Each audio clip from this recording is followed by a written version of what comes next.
Tensions over Gaza are at boiling point. In a high-stakes call with Donald Trump, Benjamin Netanyahu pushed plans to seize Gaza City and crush Hamas once and for all, rejecting what he calls terms of surrender. But behind the scenes, US envoys, Qatar and Egypt are scrambling to salvage hostage talks, while cracks appear inside Israel's own war cabinet.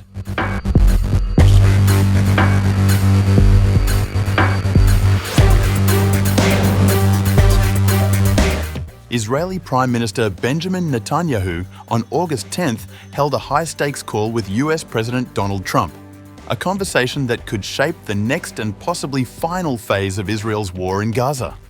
Netanyahu's office confirmed the two leaders discussed a new military plan, seizing the last Hamas strongholds in Gaza, with the twin goals of defeating the group and freeing all remaining hostages. Trump stopped short of fully endorsing the assault, but his words made clear that he sees Hamas's continued presence in Gaza as unacceptable. Netanyahu's office in a statement said, "The two discussed Israel's plans to take control of the remaining Hamas strongholds in Gaza, to bring an end to the war by securing the release of the hostages and defeating Hamas." In their August 10th call, Netanyahu laid out his intent to take over Gaza City, a move Israeli officials say will require weeks of planning and civilian evacuations. The next day, in an Axios interview, Trump refused to give a blanket endorsement of an Israeli ground push, but delivered a warning Hamas would not ignore. "I have one thing to say. Remember October 7th? Remember October 7th? Trump told Axios that Israel alone must decide Gaza's fate, including whether Hamas can remain there, but made his own position clear. They can't stay there.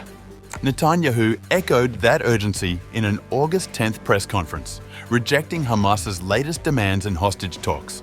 5 principles for concluding the war. 1. Hamas disarmed. 2nd, all hostages freed. 3rd, Gaza demilitarized. 4th, Israel has overriding security control. And 5, non-Israeli peaceful civilian administration. Given Hamas's refusal to lay down its arms, Israel has no choice but to finish the job and complete the defeat of Hamas. Israel's Security Cabinet instructed the IDF to dismantle the 2 remaining Hamas strongholds in Gaza City and the central camps. Contrary to false claims, this is the best way to end the war and the best way to end it speedily. He called these demands terms of surrender that no responsible government would agree to.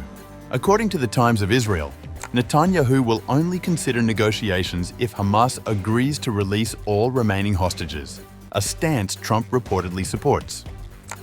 The Prime Minister would be willing to hold negotiations for a deal under conditions that we set for ending the war, and only if all the hostages were to be returned. Until then, we will not participate whatsoever in negotiations. The policy comes just days after Israel's Security Cabinet voted on August 7th to capture Gaza City, with only Finance Minister Bezalel Smotrich and National Security Minister Itamar Ben-Gvir opposing the plan, arguing for something more drastic: the permanent occupation of Gaza, the removal of its Palestinian population, and the rebuilding of Jewish settlements.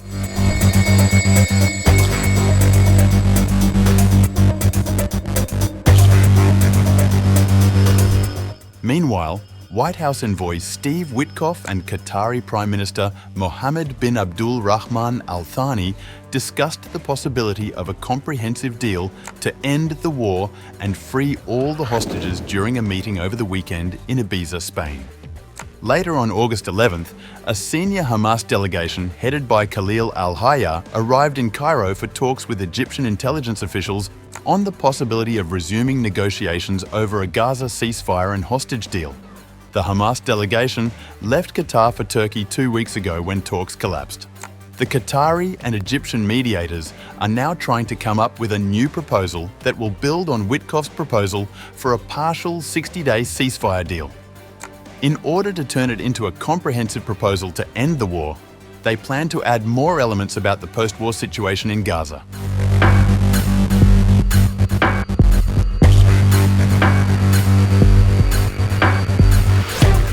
As Israel and Hamas signaled on August 11th a willingness to negotiate a comprehensive agreement for the release of all hostages in Gaza, abandoning the earlier idea of a phased hostage deal, Israeli sources privately assessed that the chances of such a breakthrough remain slim.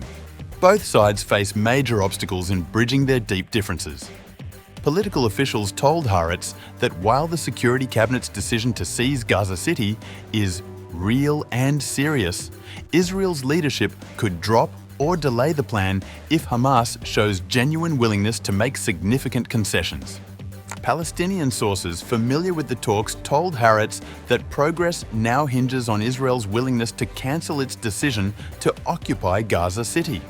According to these sources, Hamas has already expressed in principle a readiness for a broad hostage deal and is even willing to discuss demilitarizing the Strip and exiling some of its leadership, despite publicly maintaining that it would never agree to such measures.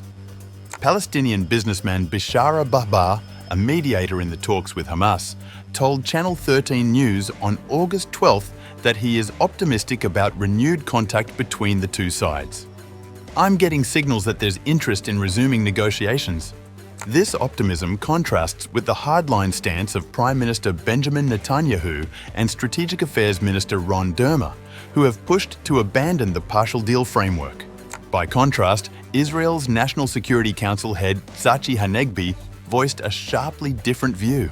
Hanegbi opposed the government's all-or-nothing stance on hostage negotiations, warning it could forfeit the chance to immediately rescue at least 10 hostages, as Hamas would reject such an ultimatum. Hanegbi's remarks underscore a growing divide inside Israel's war cabinet between those who see Gaza City's capture as the key to ending the war and those who argue that an uncompromising military timetable could doom the last remaining chances to save the hostages alive today.